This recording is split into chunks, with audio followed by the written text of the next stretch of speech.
Salut à tous. Aujourd'hui, on va plonger dans plus de 30 ans d'histoire française. Et attention, ce n'est pas une période de tout repos, bien au contraire.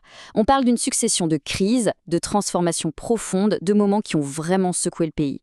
Bref, on part en voyage au cœur de la France d'aujourd'hui pour comprendre comment on en est arrivé là. Alors la question qui tue, c'est celle-là. La Ve République, sur le papier, c'est le régime le plus stable que la France ait connu depuis un bail. Solidité, durée, tout ça quoi. Et pourtant, quand on regarde les 30 dernières années, on a l'impression de voir une série de tremblements de terre politiques et sociaux. C'est un peu le grand écart, non? Alors comment on explique ce paradoxe? C'est justement ce qu'on va essayer de comprendre ensemble. Allez, on attaque direct avec la première grande période, de 1988 à 2002. C'est le moment où la belle machine politique française qu'on pensait super solide commence sérieusement à grincer des dents. C'est l'ère Mitterrand et Chirac. Et croyez-moi, la situation politique était, disons, un peu tendue. Le mot qui résume tout à cette époque, c'est la cohabitation. Alors la cohabitation, c'est quoi? Imaginez le truc. Vous avez un président d'un bord politique, disons de gauche, qui est obligé de nommer un premier ministre du bord opposé, de droite. Le pouvoir est coupé en deux au sommet de l'État. C'est un peu comme mettre deux chats qui ne peuvent pas se voir dans le même sac. Autant dire que ça crée des étincelles et que bien souvent, ça paralyse complètement le pays. Et attention, ce n'était pas juste un accident de parcours. Regardez un peu ça. En à peine 15 ans, la France a vécu 3 cohabitations. C'est juste énorme. Ça veut dire que le sommet du pouvoir était tout le temps en guerre interne. Forcément, ça a créé un fossé énorme avec les gens, qui voyaient bien que leurs dirigeants passaient leur temps à se chamailler au lieu de gouverner. Pendant que les politiques se battaient, un sentiment grandissait dans le pays. L'impression qu'il y avait une France qui s'en sortait et une autre complètement laissée sur le carreau. Une France à deux vitesses. Et là arrive Jacques Chirac en 1995. Il a eu ce coup de génie. Il a mis des mots sur ce malaise avec une formule toute simple mais hyper puissante. La fracture sociale. Et là, ça a fait tilt. Tout le monde a compris de quoi il parlait. Et la preuve que cette fracture, ce n'était pas juste un slogan de campagne, elle est arrivée très très vite. À peine quelques mois après l'élection de Chirac, son gouvernement tente une grosse réforme des retraites. Et là, explosion. La réaction est foudroyante. Des millions de personnes descendent dans la rue, la France est paralysée par les grèves pendant des semaines, c'est un des plus gros mouvements sociaux depuis des décennies. Le gouvernement a été obligé de faire machine arrière. La fracture sociale, elle n'était plus dans les discours, elle était devenue bien réelle, dans la rue. Bon, on avance dans le temps et on arrive à l'événement qui va être un vrai game changer. Si 1995 c'était une grosse secousse, alors 2002, c'est carrément le big one. Un véritable séisme politique qui a traumatisé tout le monde et qui a changé les règles du jeu pour très, très longtemps. Retenez bien cette date, 21 avril 2002, soir du premier tour de la présidentielle. Et ce soir-là, l'impensable va se produire. Personne, mais alors vraiment personne, ne l'avait vu venir. Et là, les résultats tombent. Et c'est la douche froide. Sidération générale. Le Premier ministre de l'époque, le socialiste Lionel Jospin, est éliminé. Et à sa place, pour la toute première fois, c'est le candidat de l'extrême droite, Jean-Marie Le Pen, qui se qualifie pour le second tour, face à Jacques Chirac. C'est un véritable coup de tonnerre. 2 semaines plus tard, c'est le second tour. Et le résultat est stalinien. 82%. Un score écrasant pour Chirac. Mais attention, il ne faut pas s'y tromper. Ces 82%, ce n'est pas un plébiscite pour son programme. Absolument pas. Alors qu'est-ce qui explique un score pareil? La réponse, elle tient en 2 mots. Front républicain. En gros, face au danger de voir l'extrême droite arriver au pouvoir, des millions d'électeurs, surtout de gauche, ont décidé de mettre de côté leurs convictions. Ils sont allés voter pour Chirac, leur adversaire de toujours, en se pinçant le nez. Ce n'était pas un vote d'adhésion, c'était un vote de défense de la République. Ce choc a laissé des traces, et il a eu une conséquence directe sur nos institutions.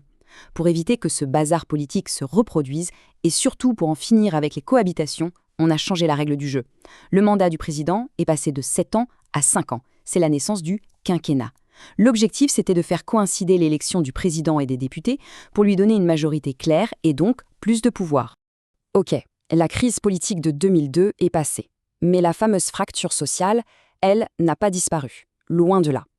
Et quelques années plus tard, elle va revenir sur le devant de la scène, de manière encore plus violente. Pas dans les bureaux de vote cette fois, mais directement dans la rue. On est en novembre 2005. À Clichy-sous-Bois, 2 ados meurent en tentant d'échapper à un contrôle de police. C'est l'étincelle qui met le feu aux poudres. Pendant 3 semaines, c'est l'embrasement.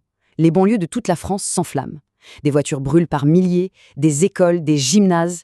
La situation est tellement grave que le gouvernement déclare l'état d'urgence. C'est une explosion de colère, le symptôme d'un malaise social hyper profond. Et ces émeutes, elles révèlent au grand jour un débat qui déchire la France. Comment on fait pour vivre ensemble? En gros, deux grandes idées s'affrontent. D'un côté, on a le modèle de l'intégration. On accepte les différences, on valorise la diversité et on lutte contre les discriminations. De l'autre, on a le modèle de l'assimilation. Là, on demande à ceux qui arrivent de se fondre dans la culture française sans multiculturalisme. C'est un débat qui est toujours au cœur de l'actualité aujourd'hui. Et ce grand débat sur l'identité française va se concentrer sur un sujet ultra sensible, la laïcité. Tout ça remonte à la fin des années 80, avec l'affaire du foulard. Les tensions montent autour de la place de l'islam dans la société. Et le point culminant, c'est cette fameuse loi de 2004. Elle interdit les signes religieux ostensibles, comme le voile, à l'école. C'est une loi qui, encore aujourd'hui, fait couler énormément d'encre et divise profondément le pays. Allez, on tourne la page des années Chirac. Une nouvelle génération de présidents arrive aux commandes. Et avec eux, le paysage politique et les grands débats de société vont complètement changer de visage. C'est une nouvelle ère qui s'ouvre. D'abord, on a Nicolas Sarkozy, l'hyper-président, qui veut tout casser avec sa droite décomplexée. 5 ans après, les Français en ont un peu marre et élisent tout le contraire. François Hollande, le président normal. Et puis en 2017, arrive Emmanuel Macron, qui veut faire exploser le vieux jeu politique, le fameux clivage droite-gauche, pour en finir avec l'ancien monde. On a vraiment 3 styles très différents, 3 tentatives de répondre à une France qui cherche un nouveau souffle. Et ce qui est super intéressant, c'est que pendant ces années-là, les grands sujets de débat changent. Bien sûr, l'économie, l'identité, ça reste important. Mais de nouvelles batailles super intenses émergent sur le devant de la scène. On parle maintenant beaucoup plus des droits LGBTQ+, de l'égalité entre les femmes et les hommes. Et sur ce front, il y a eu des avancées législatives énormes, mais qui ne se sont pas faites sans mal. Chaque loi a été un combat. Ça a commencé doucement avec le Pacs en 1999. Puis en 2013, le mariage pour tous, la loi Taubira, et là ça a été la guerre. Des manifs monstres, une division du pays incroyable. Et plus récemment, l'ouverture de la PMA pour toutes les femmes. À chaque fois, c'était une vraie bataille politique et culturelle. Et puis, l'autre tsunami sociétal de la période, c'est évidemment #MeToo. Cette vague mondiale a déferlé sur la France en 2017. Et ça a eu un effet incroyable. D'un coup, la parole des femmes sur les violences sexistes et sexuelles s'est libérée comme jamais auparavant. Le mouvement a vraiment forcé la société française à se regarder en face et à faire le ménage. Et cette onde de choc, elle n'est pas restée virtuelle sur les réseaux sociaux. Non, elle a eu des conséquences bien réelles. Le gouvernement, sous pression, a dû réagir. Et on a vu arriver toute une série de lois pour renforcer la lutte contre les violences sexuelles, les violences conjugales, le harcèlement. La prise de conscience a été suivie d'actes concrets. Bon, après tout ce parcours un peu mouvementé, qu'est-ce qu'on retient? Eh bien, s'il y a un mot à retenir, c'est résilience. Parce que malgré les crises politiques à répétition, les fractures sociales hyper profondes, les chocs violents, la République a tenu bon. Les institutions ne se sont pas effondrées. Le système a montré qu'il était capable de plier, de s'adapter, de se réformer. Mais le match n'est pas fini, loin de là. On a surmonté ces crises, mais de nouvelles fractures apparaissent déjà. La fracture écologique, la fracture entre les métropoles et la campagne, la fracture numérique. La grande question, c'est comment la République va-t-elle affronter ces nouveaux défis? Et surtout, comment va-t-elle faire pour que sa devise « liberté, égalité, fraternité » ait encore un sens de main? C'est la question pour les années à venir.